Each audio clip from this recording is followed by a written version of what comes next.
It's a Friday morning. Welcome back to your feel-good breakfast show, Expresso on SABC3. Thanks very much for joining us. Now, World Heart Rhythm Week, observed from the 1st to the 7th of June, is aimed at raising awareness and promoting a better understanding of arrhythmias, which is the medical term used for an irregular heartbeat or abnormal heart rhythm. Now, heart arrhythmias can sometimes be harmless, but in other cases, they may be a very serious problem and if left untreated, can have serious consequences, including cardiac arrest or a stroke. And this morning, our trusted multimedia health specialist, Dr. Darren Green, joins us via video call to tell us a bit more about this topic. Dr. DG, always such a pleasure to have you. How are you this morning? Fantastic, thanks. Good to join you.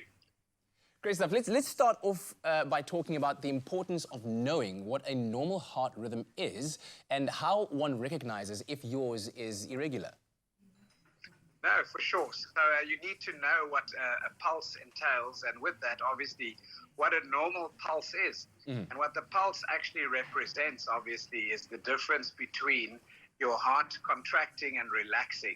And that's what you're feeling when you feel it at your wrist or at your neck, basically. And understanding what a normal range of the rhythm and rate of a pulse is important, obviously, to know whether it's too fast, too slow, and whether the character and volume of the pulse is actually normal for the different age groups.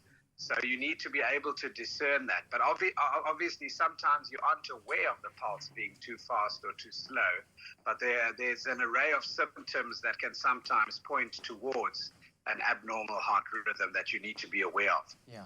Is there an obvious way of being able to tell that your heart rhythm is irregular? Yes, so the most common presenting symptom for an irregular pulse is probably palpitations. And palpitations are not just there when you fall in love.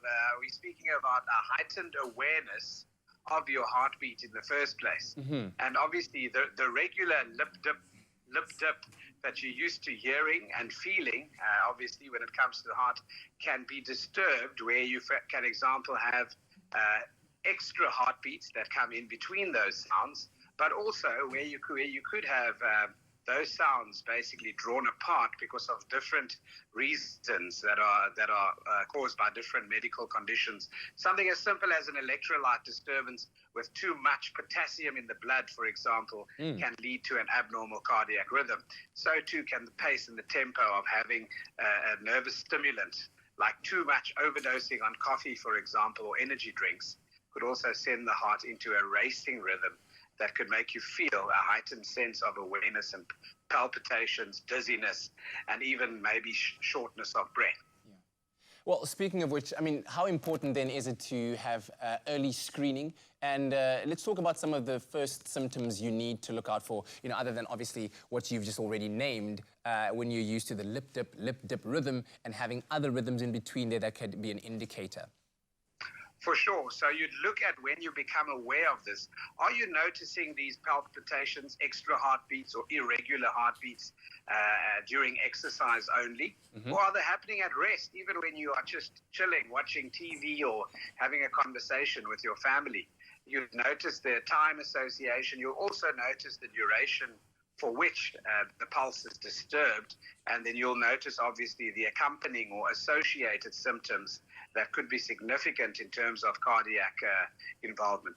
Remember that what's so magnificent about this CAT is that the heart has to synchronize its relaxing of certain chambers, the atria and then the ventricles, which are at the bottom, and synchronize that process. How it does that, obviously, is by a very, very accurate, fine-tuned nerve supply to the different muscles and different areas of the heart. And there are a myriad of conditions that can affect, obviously, the conduction of nerve or electric signal to the heart muscle. And we can actually sometimes trace through very specialist cardiologists where the abnormal signal's coming from, and obviously then treat the patient accordingly. But there are also deadly rhythms, obviously, where someone needs to be shocked back into a normal rhythm because it's a fatal rhythm that could actually lead to the heart stopping. And that's when that synchronicity between the relaxation and contraction of the heart is disturbed. Yeah. Well, I mean, the body is an incredible specimen, and we could speak at length about matters of the heart. But thank you very much to our trusted medical expert, Dr. Darren Green, for sharing his insights with us on this topic this morning. Thank you very much, DG. Pleasure. Now, of course, exercise is also an important part of a healthy lifestyle, and there are only quite a few types of arrhythmias for which exercise is discouraged. But for the most common arrhythmia, exercise is not only acceptable, but it is encouraged. And this morning, our fitness guru, Ryle de Mornay, will be showing us a few ways to keep our hearts happy with this Friday workout.